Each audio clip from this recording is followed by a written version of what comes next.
किरण शर्मा। हम मंजू शर्मा अपना YouTube channel पर सबके स्वागत कर छी। नमस्ते, प्रणाम सब दीदी भाई जी के प्रणाम, यूट्यूब फैमिली के प्रणाम।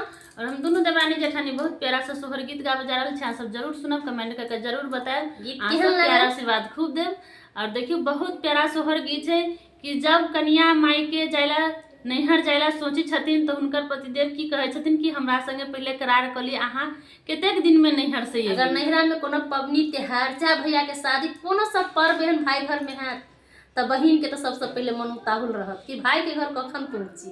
लेकिन ये दुल्हा सन मानर के लेल राजी नहीं रहत, पहले कथमा सन करार के लगा पहले करार करा ले छथिन तब जाय दे छथिन। तो एके ला हम सब गीत के माध्यम से सब गीत गावा जा रहल छी। अहाँ सबके जरूर नीक लागत, प्यार आशीर्वाद बरसावत रहब, अपन दुलारा सब छिटकत रहब। फिर भी 6 मास पे छोरा के करार कर जब, लेकिन 6 महीना से पहले नहीं लौट पे 6 मास बीते 5 मास बीते, लेकिन ओते दिन बिता के नैहर से आवे के छे छोरा के नीचे। ललना रे